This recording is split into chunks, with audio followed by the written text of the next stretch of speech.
Alright, we're going to cover something a little different today. I had a recent trip with my buddy Keith and we were handed some tough conditions to fish through. Some of you asked me how I would fish a single jig in crosswind conditions, and that's what Keith and I were dealt all day.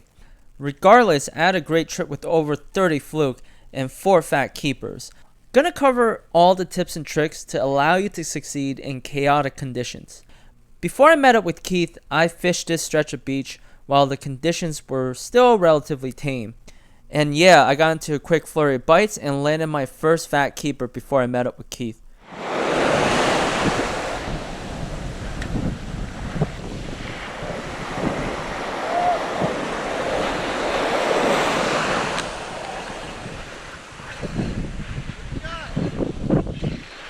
And I'm fishing with the 1/4 ounce jig head tipped with the 6-inch jerk shad. I went back to my 7-foot Daiwa Chronos. Knowing that the crosswind will pick up later in the morning, you want a rod that's light and thin. And I'm fishing with my 3K Daiwa Surte LT. It's a gorgeous reel. It spins like a Mercedes. I can't say enough about it.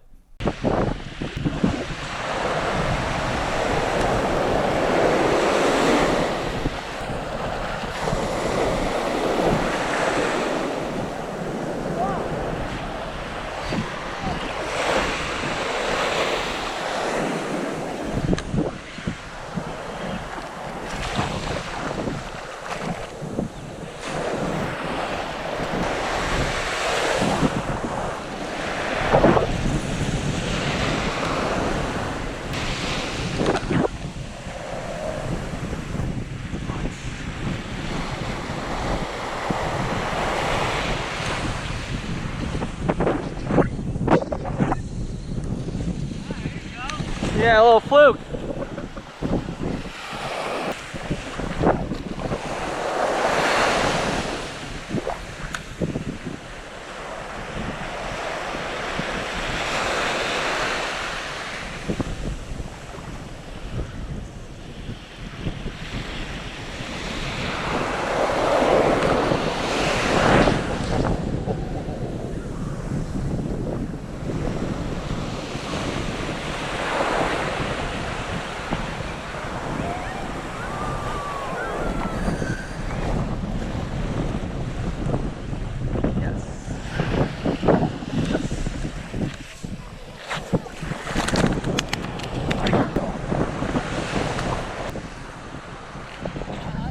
Yeah, maybe 20 on this one. I'm gonna measure it. Yeah. Oh, you do? Yeah. Oh shoot. Oh.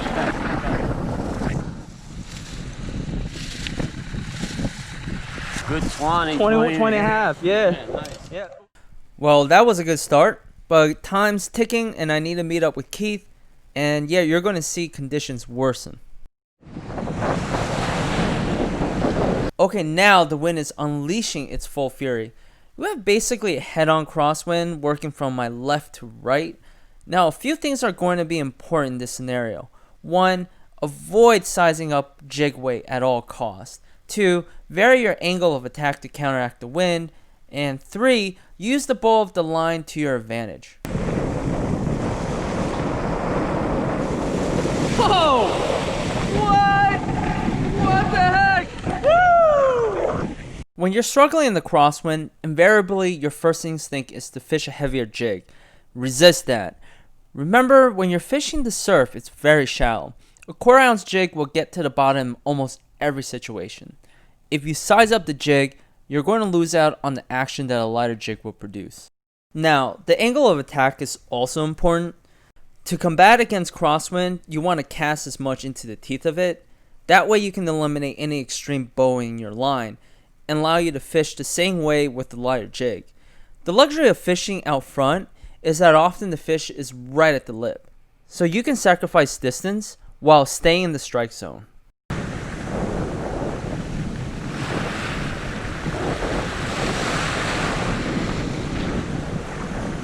Oh. The slight bow in your line is a good thing. What I noticed about fishing a jerk shad is that the lure is awesome at triggering bites, especially on the fall. Slowing the fall rate often yields the best results. When you're dealt with a crosswind, you almost have to work with the bow and the line. The bowing naturally slows the fall rate of your jig, and if you can control that bowing, you can control that fall rate.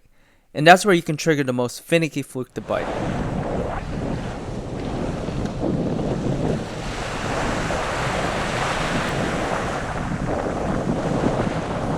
Oh, yeah, boy.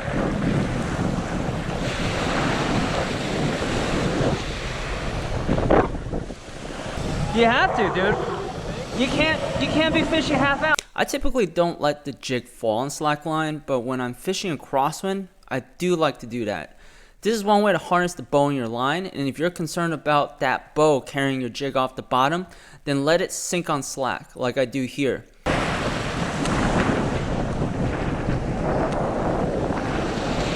It might be hard to detect the bite through the slack line because of the wind, so you will know you got hit if you feel like you got snagged on the following pop.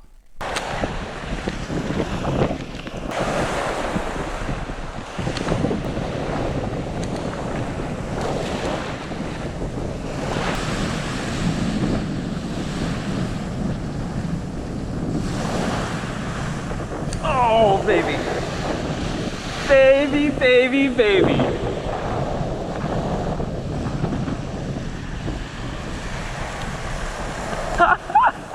This one's bigger. 17 and a quarter. Yeah. Yeah.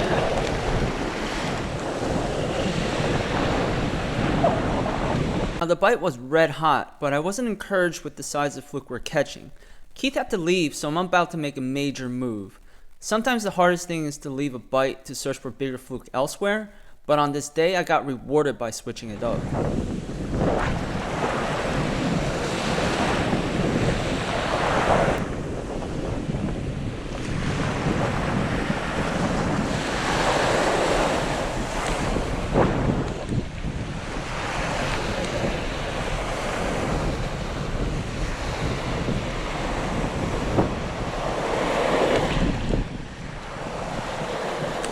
Oh, that's nice.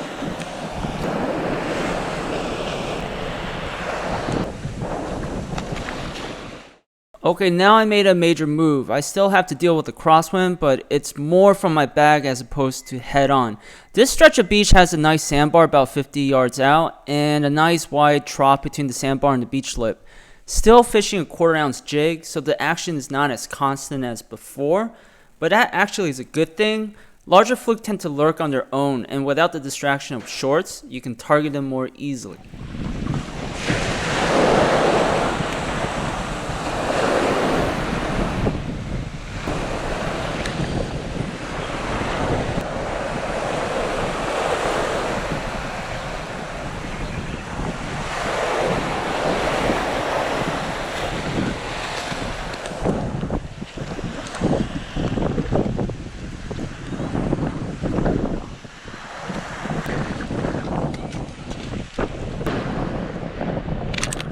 And this one was pushing 21 inches. Okay, one thing I want to mention is casting distance. Now, surface area is your worst enemy when fishing into a crosswind. The more line you cast out, the more the wind will turn it into a sail, rendering your jig useless. So one way is to shorten your cast, and you can also keep your rod tip low to prevent the line from flying out of the spool. That way you can keep everything tight and your jig under control.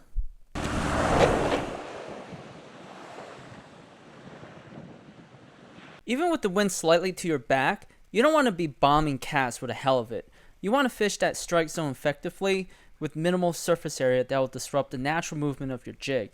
Keep it tight and work within the controlled window.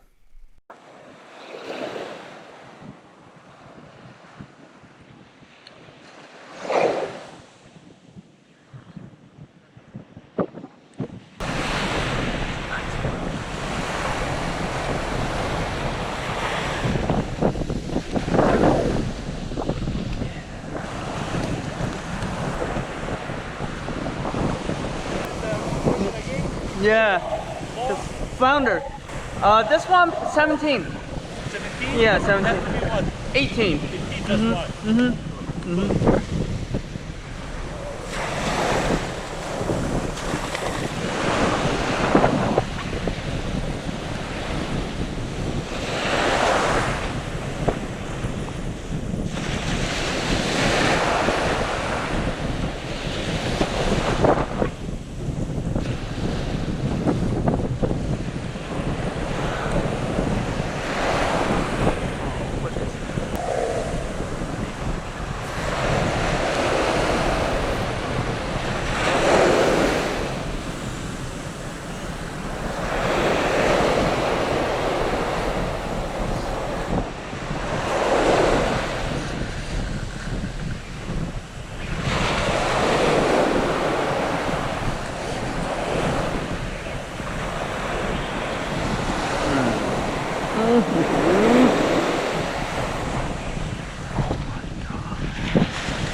I'm loving these Daiwa automatic drag systems.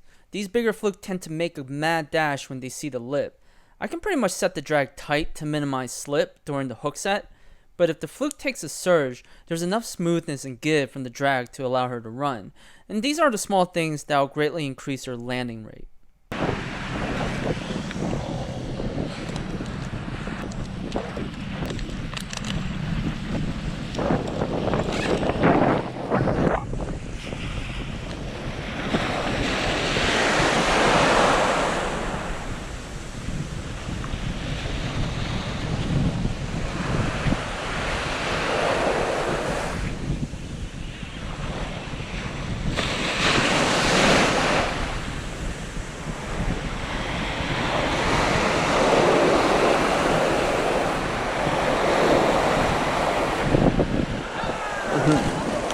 Oh, yeah. No, he's short. Yeah, too short. Where'd it go? Just disappeared. Went right into the ocean. Yeah. Yeah. What are you using for bait? Just like a little plastic lure with on a jig head. That's it. Yeah. All right. Thank you.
It's a flounder.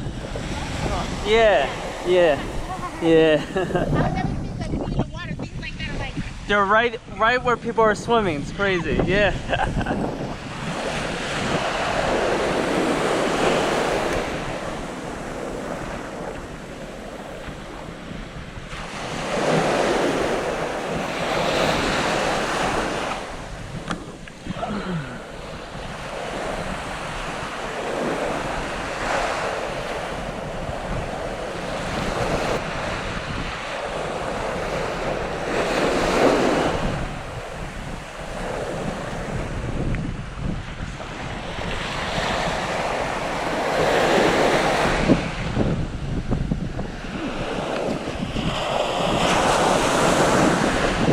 Now the bite again is still hot, but I decided to make another move because I want to check out a new beach. And once again, if your technique is sound, you can catch fluke anywhere. At this last beach, I was rewarded with another fat keeper. I let it go obviously since I already hit my limit, but it's nice to know I can call out quality fish even when the conditions aren't ideal.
this last fat keeper was caught right where that rip is to my right.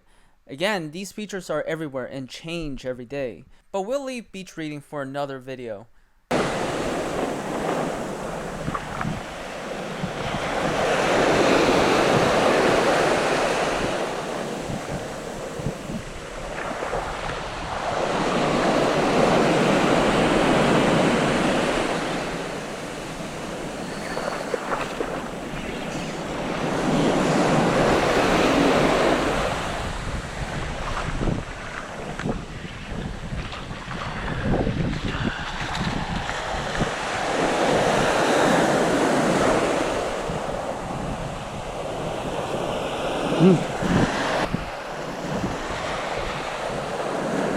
Alright, if you enjoyed this video, please hit the like button. If you haven't done so, please subscribe to our channel.